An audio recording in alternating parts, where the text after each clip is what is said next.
Pensa rápido o que vem à sua cabeça ao ler ou ouvir falar em folclore. Se você respondeu saci, curupira ou mula sem cabeça, muito bem! Mas o nosso folclore é muito mais rico e o melhor, uma rica fonte de histórias, cantigas e brincadeiras para as crianças. Eu sou a Fafá do canal Fafá Conta e hoje a minha conversa com você é sobre o nosso riquíssimo patrimônio cultural, do qual muita gente conhece só a superfície ali, sabe? Existe um menino com cabelos que pegam fogo e que protege a floresta e os animais de alguns caçadores malvados. Quem já viu esse menino por aí conta que ele tem os pés virados para trás. Só que isso não é ruim não, é praticamente um superpoder. Sim! Quando aqueles caçadores que maltratam a natureza e os animais tentam perseguir o menino, eles acabam se confundindo, porque as pegadas mostram que ele foi para um lado, quando na verdade ele foi para o outro. Esse é o Curupira, uma figura tão especial do nosso folclore que é quase um super-herói. Ai, mas eu já tô me adiantando. Você sabe o que significa folclore? Se já sabe, continua aqui que a explicação é rápida, mas fundamental. Folclore é uma palavra aportuguesada que é derivada de duas palavras da língua inglesa, folk e lore. A tradução de folk é povo e lore poderia ser traduzido como conhecimento, mas é diferente do conhecimento científico, por exemplo. É um conhecimento mais ligado à sabedoria popular, às crenças, histórias, relatos, lendas e por aí vai. O folclore é o conhecimento de um povo. E é importante a gente ter isso em mente porque existe o folclore dos países do continente africano, dos países asiáticos, folclore de várias regiões da Europa e, é claro, o nosso folclore brasileiro, que não deixa nada a desejar a nenhum dos outros. Ah, Fafá, eu até gostava de ouvir histórias do Saci ou da Cuca, mas sei lá, eu gosto de contos de fadas. E o que são os contos de fadas, se não histórias do folclore local de outros países? Duendes e gnomos, fadas, dragões e outras criaturas fantásticas foram transmitidas de forma oral pelos povos europeus. Lembra do folk? Até serem compiladas nas histórias que conhecemos hoje. E não tem problema algum gostar de contos de fadas. No último vídeo, inclusive, eu mostrei que histórias como as de Chapeuzinho Vermelho, João e Maria, Pinóquio e várias outras são mais do que apenas histórias. Se não viu, termina esse vídeo e corre lá para assistir. Quando eu digo que o folclore brasileiro é um patrimônio cultural do nosso país, eu tava falando sério. Pensa num presente com muito conteúdo, cheio de histórias, lendas, cantigas, festas, brincadeiras, culinária e muito mais. Só que o melhor de tudo, de graça e ao nosso alcance. Sair da superfície que todos conhecem e mergulhar fundo no que o nosso folclore tem a oferecer é uma aventura que você pode viver com seus filhos. Ainda tá com o pé atrás?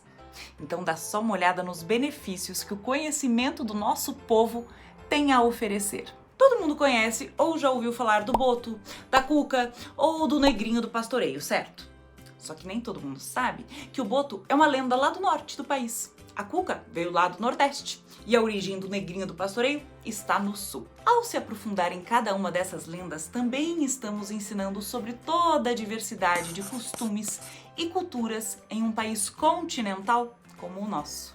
A identificação das crianças com a nossa cultura também fortalece os laços de pertencimento com o lugar onde a gente vive. Feliz é aquele ou aquela que conhece a cultura do próprio país e a transmite para os outros. Medo, alegria, tristeza, amor, amizade, respeito ao meio ambiente. Contar histórias do folclore para o seu filho ou filha é embarcar numa aventura repleta de emoções. E se você já assistiu aos vídeos anteriores, sabe que emoções são fundamentais para as crianças começarem a lidar com os próprios sentimentos. Com certeza existe um avô ou uma avó com uma história bem legal do folclore para contar para os netinhos. E esse é um ótimo motivo para reforçar conexões entre as gerações do passado e as das crianças. É como se a tocha estivesse sendo passada das mãos de ontem para as mãos de amanhã. E eu deixei o melhor para o final porque tem tudo a ver comigo. Apresentar o folclore aos seus filhos é uma maneira de despertar neles o amor pelas histórias e pela leitura. Gostou de tudo que eu falei? Ah, mas não sabe por onde começar? Se o seu filho ou filha está em idade de alfabetização, uma porta de entrada para o nosso folclore são as adivinhações e os trava-línguas, que brincam com a sonoridade das palavras e as correspondências entre fonemas e sons. Um trava-língua que eu gosto bastante é: o peito do pé de Pedro é preto. Quem disser que o peito do pé de Pedro é preto tem o peito do pé mais preto do que o peito do pé de Pedro. Agora repita 3 vezes. Para crianças a partir de 4 anos não tem erro. Lendas e contos populares do nosso folclore são um prato cheio para quem tem fome de histórias. Como elas: Saci Pererê, lobisomem, curupira, cuca, boitatá, aquela cobra de fogo, boto, iara, lenda da mandioca, mula sem cabeça, bumba meu boi, cavalhada, maracatu, folia de reis. Ufa! Tem tanta história fascinante que daria para fazer um outro vídeo só falando delas. E brincadeira, tem? Tem sim senhor, tem sim senhora! Soltar pipa, pular amarelinha, jogar bolinha de gude, brincar de pega-pega e esconde-esconde, jogar peão, brincadeira de ciranda, cirandinha, é brincadeira que não acaba mais. Tudo isso é patrimônio nosso, é de graça, e você encontra em sites especializados, em bibliotecas, emprestando livros dos amigos, conversando com as pessoas mais velhas. Aproveite este rico tesouro. E eu quero finalizar esse vídeo com um trecho do livro Folclore Brasileiro, do historiador Luiz da Câmara Cascudo. Abre aspas. Todos os países do mundo, raças, grupos humanos, famílias, classes profissionais, possuem um patrimônio de tradições que se transmite oralmente e é defendido e conservado pelo costume. Esse patrimônio é milenar e contemporâneo. Cresce com os sentimentos diários desde que se integre aos hábitos grupais, domésticos e nacionais. Esse patrimônio é o folclore. Fecha aspas. Um beijo e até a próxima. Tchau!